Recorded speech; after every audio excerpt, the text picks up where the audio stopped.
अपने दोस्तों के साथ मस्ती करना बंद करो।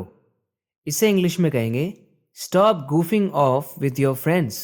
Stop goofing of with your friends. So goof off करने का मतलब होता है टाइम वेस्ट करना, फालतू की चीज़ों में टाइम बर्बाद करना। गूफ ऑफ करना। Stop goofing of with your friends. मस्ती मत करो।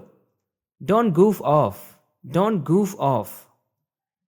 तो जैसे हम हिंदी में बोलते हैं मस्ती मत करो, वो मस्ती बहुत करता है, आपको इतनी मस्ती नहीं करनी चाहिए, तो आप इंग्लिश में गूफ ऑफ का यूज़ करो। इसी तरीके से कुछ बहुत यूज़फुल हिंदी एक्सप्रेशंस को आप इंग्लिश में कैसे डिस्क्राइब कर सकते हैं, कैसे एक्सप्रेस कर सकते हैं, इस वीडियो में सीखेंगे। तो इस वीडियो को एंड तक ज़रूर देखिए। तुम्हें मस्ती करने का टाइम मिल कैसे जाता है? तो कहेंगे how do you find time to goof off. How do you find time to goof off. Goof off करने का टाइम आपको मिल कैसे जाता है? मुझे पछतावा है, मैंने मस्ती करके टाइम बर्बाद कर दिया। तो इस सेंटेंस को इंग्लिश में कहेंगे I regret wasting time on goofing of. I regret wasting time on goofing of. मैं रिग्रेट कर रहा हूँ इस बात को कि मैंने गूफ ऑफ करने पे टाइम बर्बाद कर दिया। तो मैंने आपको कुछ सेंटेंसेस बता दिए ये समझाने के लिए कि गूफ ऑफ को आप सेंटेंसेस में यूज़ कैसे कर सकते हैं। अब आपका काम है और सेंटेंसेस बनाना, because the more sentences you make the more likely you become to remember whatever you learn. I hope you understand what I am trying to say. Let's move on. मेरे दो मन हो रहे हैं। कि आपके साथ ऐसा कभी होता है? मेरे साथ बहुत बार होता है ना ऐसा। मैं ऐसा करूं कि ना करूं, मैं नेहा को प्रपोज करूं कि ना करूं, वो एक्सेप्ट कर लेगी या जूता मारेगी मुंह पे, आई डोंट नो। तो मैं दो मनों में हूं, मेरे दो मन हो रहे हैं। तो इंग्लिश में कहेंगे I am of two minds about it. I am of two minds about it. मतलब इस बारे में लेके, इस बात को लेके मैं दो माइंड्स में हूं, मतलब मेरे दो मन हो रहे हैं। I mean, I am indecisive. I'm not able to take a decision right here. I am of two minds about it. आप ये भी कह सकते हैं I am in two minds about it. I am in two minds about it. मेरे दो मन हो रहे हैं, पार्टी में जाऊं कि नहीं। I am in two minds about going to the party. I am of two minds about going to the party. कि पार्टी में जाऊं कि नहीं जाऊं, इस बारे में मेरे दो मन हो रहे हैं। I am in two minds about buying a new phone or sticking with my old one. मेरे दो मन हो रहे हैं कि मैं नया फ़ोन खरीदूं या अपने पुराने वाले को ही रखूं। I am in two minds about buying a new phone or sticking with my old one. मेरा बॉस हमेशा मेरे सर पे खड़ा रहता है। कभी कभी आपको ऐसा कहना होता है ना कि कोई इंसान पूरी तहकीकात कर रहा है कि आप क्या कर रहे हो, कितने अच्छे से काम कर रहे हो, कितना नहीं कर रहे हो, मतलब सर पे खड़ा रहता है आपके। ये करो, वो करो, ऐसे करो, मतलब सर पे खड़ा रहता है। तो इंग्लिश में आप इस फ्रेज को यूज़ करो उस बात को बोलने के लिए।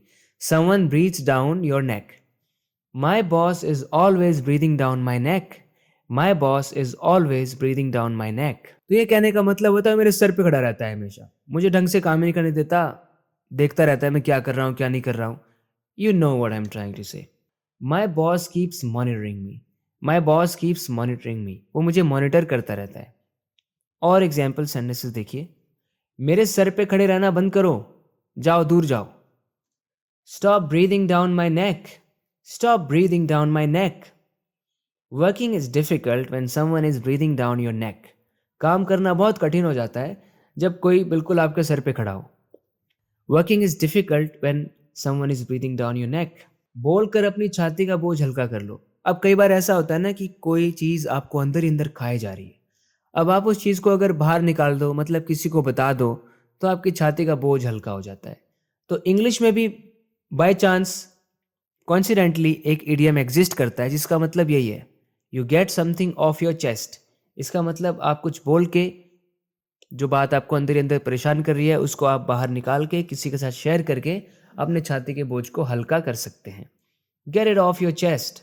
तो जब आप किसी को कहते हो gate it off your chest, इसका मतलब आप उसे बोल रहे हो कि बोल दो जो बोलना है, अपना बोझ जो इतना लेके चल रहे हो वो हल्का हो जाएगा। बता दो सबको क्या प्रॉब्लम हो रही है, आपको शेयर कर दो। Gate it off your chest. जैसे हम हिंदी में भी कहते हैं ना, निकाल लो अपनी भड़ास, निकाल लो अपनी भड़ास। तो आप कह सकते हैं vent it out, vent it out, या फिर let it out, let it all out, let it out और वेंट इट आउट।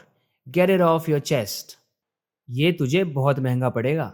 क्या आपको वो टाइम याद है कि जब कोई आपको धमकी देने के लिए ऐसे बोल देता है, ये तुझे बहुत महंगा पड़ेगा। आपने सुना होगा किसी ना किसी को ऐसे बोलते हुए। ये तुझे बहुत महंगा पड़ेगा, मुझसे पंगा लेना तुझे बहुत महंगा पड़ेगा, यहाँ खड़े रहना तुझे बहुत महंगा पड़ेगा। तो इंग्लिश में कहो, this is gonna cost you a lot, this is gonna cost you a lot, you're gonna have bad consequences, you're gonna have bad consequences, यानी परिणाम बुरे होने वाले हैं। B prepared for the fall out of this, तैयार रहो इसके fall out के लिए। फॉल आउट का मतलब, fall out implies some bad outcome which you cause by doing something bad, something wrong. Be prepared for the fall out of this. तो friends, उम्मीद है आपको ये वीडियो पसंद आई है। इसी तरीके से अपनी इंग्लिश को इम्प्रूव करते रहने के लिए इस चैनल को सब्सक्राइब करना ना भूलें। बात करते हैं अगले वीडियो लेसन में। Till then take care and bye.